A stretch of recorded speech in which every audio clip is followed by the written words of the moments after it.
Yo, kumusta kayo mga tol? Ito, unang biyahe natin ngayong araw ng Lunes. Kasamahan nyo ako ngayong bumiyahe ngayong tagulan. So, kumbaga, nagbumagyo ng Biyernes, Sabado, tapos Linggo may mga umuulan, tapos uminit naman.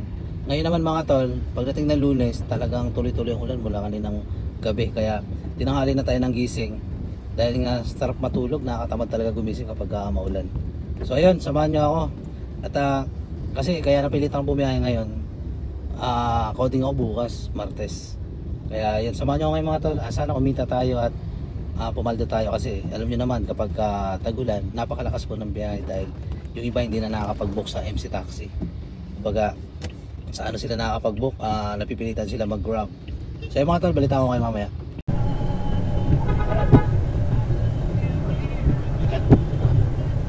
Mula, ayun lang ba? Lalim yan. Ayan. Walang gusto mo ano. Sir, parang kaya ko sir. Dito lusong lang.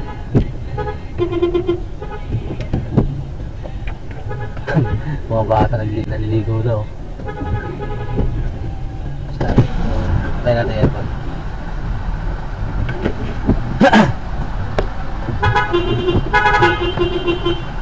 Ayan, pabira, takot. Kaya nga nung taxi oh. Pabira. Ayan brother, taxi ka kaya eh. Patayin nyo na yung aircon. Wow. Wow, dagat. Dapat naka. Uy, dagat. Wala gusto tumawid eh. Tayo sa gitna. Wala gusto tumawid. Biyos na sa kalam.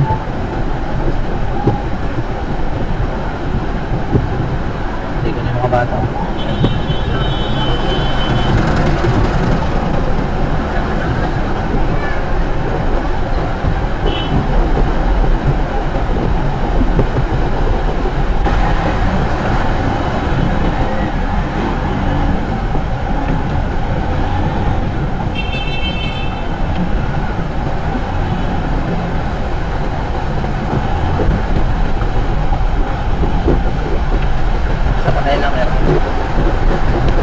Oh, shit, man.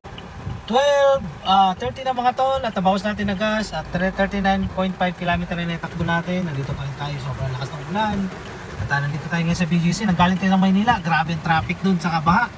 Pambira yan. Ayun, nakaano na tayo mga tol, naka 1,471. Grabe mga tol, baha talaga dito sa Maynila. Ayun, daming report mga tol. Swimming pool na raw. Grabe mga tol, mabira. Kaya nakaseti tayo na pa-south. Dito tayo sa BGC mga tol. So ngayon magabang-abang tayo ng pasahero dito. Pero kung may kita, may pumasok dito na opportunity, okay, kukunin natin. Basta papunta ng Rizal. Okay tayo dyan. Huwag lang papunta ng Maynila. Naku po, pabira. Tingnan natin. So nagamit na natin isa natin. Kailangan huwag natin patayin yan. Antay tayo ng pasahero dito mga tol. Grabe. At ayun nga mga tol, nandito tayo ngayon sa BGC. Nag-aabang tayo ng pasahero pa south. Siguro hindi rin tayo magtatagal ng biyahe ngayon dahil sobrang lakas po talaga ng ng ulan mga tol, saka matraffic sa area, madaming baha, kaya tayo namimili ng pasahero mga tol. At nakakalungkot lang dito, parang nawala yung 8 seconds nya. So pwede ka mag-cancel hanggat hindi mo na-accept. So ngayon mga tol, wala. Ganun talaga, bigla na pumapasok, nawala yung 8 seconds eh. Ngayon mga tol, isipin mo alas 9 na tayo nag-umpisa, tapos alas 12 pa lang, pero naka 1,471 na tayo. Alam niyo kung bakit mga tol? Pagka ganito kasi maulan at baha sa lugar, ay kukunti lang po ang bumabiyahe. Ngayon, nangyayari, nagkakaroon siya ng high demand surge. Kumbaga, maraming booking, kukunti yung drivers, ganun mga tol. Kaya ang resulta, nagkakaroon ng demand surge. So ngayon mga tol, abang-abang pa rin tayo. Sana makakuha tayo mga tol ng magandang biyahe. Huwag sana pa Maynila. Ako po, nanggaling ako doon. Nilusong ko ang baha mga tol. Nakita nyo naman kanina. Talagang basta patayin nyo lang. Basta ang sikreto ko, kapag susuong kayo sa baha, ang gawin nyo, patayin nyo yung aircon. Kasi yung pad kasi natin may motor yan eh. Na kapag nalublob sa baha yan, pag umandar yan, may mga tanso yan. May makina, may ano yan. Kumbaga electronics kasi yun eh.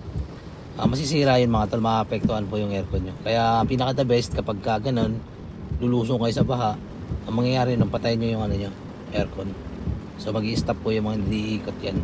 Tuloy-tuloy lang ba, basta huwag yan lumagpas ng hood, yung baha kayang kayang tahakin ng BIOS yan, basta huwag na lumagpas sa hood. Kasi alam naman natin, kapag lumagpas sa hood yan, wait lang, ang mangyayari mga tol, aabutin yung air intake. Kasi ang air intake kasi natin, yan yung nagsusupply ng hangin papuntang makina para magkaroon ng gasolina yung magkaroon ng gasolina yung makina. Tapos saka naman susunugin na yung spark plug, sasabog ngayon yun. Yung pinagsabugan nun, lalabas naman sa exhaust. So ganun po yung circulate na nangyayari. So yun lang mga tol, abang kayo mamaya, balitaan ko kayo kung magkano tayo ngayong araw na to. 340 na mga tol, at yung gas natin na nabawas, at yung trip bay natin na kilometer na tinakbo ay nasa 79.1 kilometer. So yun lang mga tol, grabe na mga tol, grabe na talaga ang grabe na talaga ang baha ngayon, hindi na mapupuntahan yung ibang lugar. So bali pa uwi na ako mga tol, magsiset din ako at pinatay ko na yung apps ko. Bali ang kinita na natin ay nasa 2,865 mga tol, 9 booking. So yun mga tol, yan, 9 booking mga tol. May cancel tayo na isa, so passenger po ang nag-cancel niyan. So ngayon mga tol, maganda ang booking ngayon mga tol. Ang nga lang, baha talaga. Nakita nyo naman kanina kung paano ko sinagasaan yung baha. So gagawin ko mga tol, magsiset destination na po ako ng SM Mangono. Oops, yun, SM Mangono mga tol. Pauwi na tayo. So dahil pumapasok ko sa Nuan Green Hills, nako, hindi na talaga kaya dyan mga tol. Grabe ang ano ngayon mga tol, sinuspindi na yung government agency. Kumbaga nag-uwian na sila lahat. Kaya ngayon ang gagawin ko, mag-aabang na ako ng pauwi. Opo, sobrang dami pumapasok na opportunity. Kumbaga sobrang dami nagbubuk. Kasi nga pinauwi na yung mga government agency. Kumbaga kung titingnan natin, parang rush hour na ngayon. At dito daw sa Maynila, sa may Commonwealth, Quezon City at sa Quezon Ave, hindi na not passable ng mga tol. Sobrang sobrang taas na talaga ng baha mga tol, di nakakayanin. Kung ang gagamitin natin ito, sedan. Maliban na lang kung naka-Fortuner tayo. O kaya naka-Innova, mataas ang clearance ng Innova eh. Pero dahil naka-sedan lang tayo, hindi talaga tayo talagang titirikan tayo at naku po, kawawa naman to sa sasakyan na to. Ang gagawin ko mga tol, dadahan-dahan ako papunta ng SM Mega Mall. At yun, hindi, kakain muna siguro ako dito. May nakita akong kainan eh. May nakita akong kainan mga tol, kain muna ako. Tingnan yung mga tol, daming opportunity oh. Okay no. May papasok ulit dyan. Yun 85 pesos. So ayun, kakain muna ako dito mga tol. Grabe mga tol yung ulan no. Wala talagang tigil kanina pa. Balik kakatapos ko lang kumain at pinasukan ulit tayo ng booking mga tol. Papuntang Ortigas to. Tama-tama dyan sa may Ortigas, malapit sa SM Mega Mall. Makakakuha tayo niya ng pauwi. Sureball yun mga tol. Maraming taga Rizal dyan eh. So bali sa akin dito, malapit lang 284. Mataas ang pamasahe mga tol kapag ganito, tag-ulan. Opo, ngayon ang traffic 6 minutes ang itatagal niya, pero totoo aabutin niya ng mga 15 minutes mga tol. Grabe yung ulan dito, pambihira talaga. Uwi na ako mga tol, alas 4 na rin Yo, what's up mga tol, pauwi na tayo. At 6:19 na mga tol, kabababa na ng pasahero natin. Inaabot tayo ng gabi, grabe ang traffic at saka baha sa area mga tol, karamihan walang hinto yung ulan. Minto man lang siya, siguro mga 2 minutes si minto, pero ulan na naman, nandiyan na naman siya. Kaya ito mga tol, kumita tayo ng 3,000. Wait lang mga tol mamaya papakita ko sa inyo mamaya. Uwi na tayo, naka 3,398 tayo, so sabihin na lang natin na 3,400 tayo mga tol, kinita natin. 11 booking. Ngayon, ang mga gas, kasi ang naitakbo natin nasa mga tol nasa mga 93.5 km. So ang gas lang natin na ito nasa mga 700, mga ganun mga tol, kasi malaki kasi pamasahe ngayon. Kaya kahit pa paano, maganda po yung kita. Yun nga lang, sa kabila ng malaki ang pamasahe, napaka-traffic mga tol. Tapos baha. So kawawa po yung sasakyan mga tol. Kaya yun, kukwentahin natin kung magkano kinita natin mga tol. Papakita ko sa inyo. Tignan natin, ang kinita natin ay, wait, sabihin na natin 3,400, di pa kasama tip doon mga tol. So 3,400. Ngayon, ima-minus natin ang sabihin natin yung para sa sasakyan 1,000. Ima-minus na naman natin yung gas 700. Ima-minus na naman natin yung 500 para sa bahay. So ayun, meron tayong savings na 1,200 mga tol. Naku, masama pa ba yun? Masama pa ba yun mga tol, yung 1,200 na yun? Hindi na, panalo na yun mga tol. Maswerte pa rin tayo kahit paano dahil sa kasipagan natin. Ano mga tol, sa totoo lang hindi pa ako masipag eh. Marami akong mga kagrupo na talagang masisipag. Talagang umaabot sila ng 7 to 6,000 mga tol. Sagasa talaga sila bumiyahe. Pero sinasabi ko sa kanila na ano lang sila, hinay-hinay lang, huwag masyadong abusuin ang kanilang katawan dahil baka mamaya bigla silang singilin at yung pang ikinamatay nila. Isipin nyo mga tol, ano, dahil sa pagsisikap mo na para kumita ng malaki, ang kapalit naman nun yung kalusugan mo. Kasi may nag-comment sa akin, ang sabi niya grabe daw siya bumiyahe noon, tapos ang nangyari ngayon na-stroke siya, so ngayon nagpapagaling siya ngayon. Syempre nung na-stroke siya, wala na naghahanap buhay, wala na, ang nangyari nahatak pa yung sasakyan niya, ganun. Kaya ang lagi kong iniisip mga tol, kahit sabihin natin kumita tayo ng maliit man yan o malaki, basta alam naman nating sapat at ibibigay natin yung mga pangangailangan sa bahay, sa sasakyan, at may konting savings, okay na yun. Hindi mo na kailangan kumita ng sobrang laki. Alam mo kung bakit mga tol? Ano eh, araw-araw naman bumabiyahe. Hindi naman ang biyahe natin paminsan lang eh. Araw-araw naman bumabiyahe at may minsan naman na talagang jackpot ka talaga. Kaya nga ang mas maganda mga tol, iwasan nyo muna yung pagsusugal.